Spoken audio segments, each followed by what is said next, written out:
Okay, so Preston, help us to understand, because this all happened during the live shot. Was anyone else taken into custody? We're just trying to understand why this happened.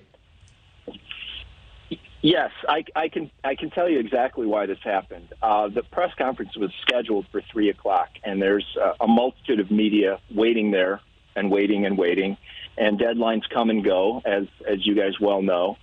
And we happened to have a live shot scheduled at 5 o'clock, 5:15, excuse me, which unfortunately was the exact second when they came to Evan that the governor walked out and started talking.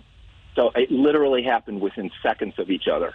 And so Evan's at one end of the room doing his live shot, and then the governor is speaking at the other end of the room, this gymnasium.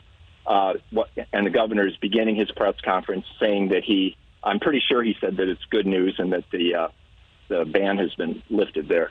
But so that it's just an unfortunate timing that our live shot that was scheduled for 5:15 happened exactly simultaneously with the governor beginning to speak his remarks. Right. And he was here on rush hour. I was the anchor that had thrown to him there out into the field.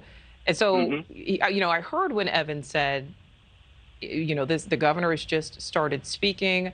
I'm being told that I have to quit my report because you're his photographer. So I know you guys had to stop the live shot, and we just cut it short, and we said that we would check back in with Evan. And then a short time later, my producer was telling me in my ear that it sounds like Evan was arrested. And I thought she was joking. I thought Paige was joking. That still doesn't make sense. I've been hard to believe. Yeah, I've been on many live shots, Preston. I'm sure you have as well. Me as well. Yes, and again, indeed. like you said, press conferences run late all the time. But again, we're journalists. We're always on deadline. If a live shot is scheduled, everything is timed very exact.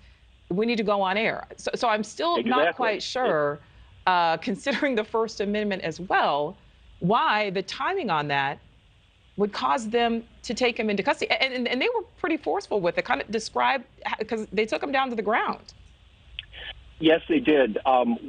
Once the live shot ended, it kind of divided into two conversations. Evan was speaking with a number of people who had come to tell him, what he wasn't supposed to do. And I had the ear of a state trooper, and I was actually just trying to tell him, look, this is an unfortunate coincidence. We had a live shot scheduled. We have to go on the air no matter what happens, and we just had to do our job. And he was actually kind of understanding, but yet while this is going on, kind of on the other side of the door, things are getting heated, and then Evan ends up on the floor, and so on and so forth. All right. So are you the one, Preston, who shot this video? So because you were then talking to authorities, it sounds like. I actually grabbed my camera once I was done speaking with the trooper, and it was me and a number of other people kind of surrounding the action, documenting him walking down the street, surrounded by people and being put in the car and taken away. So my video exists along with, I don't know what else you have, but I believe there's, some people that maybe shot it on their cell phones or something like that as well. I think, we must be looking at your video now, because it's shot well. I can tell it's off the shoulder here as he's being escorted. It's pretty frantic.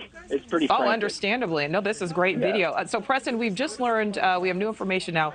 We've just learned apparently the charges Evan is facing: disorderly conduct and criminal trespassing.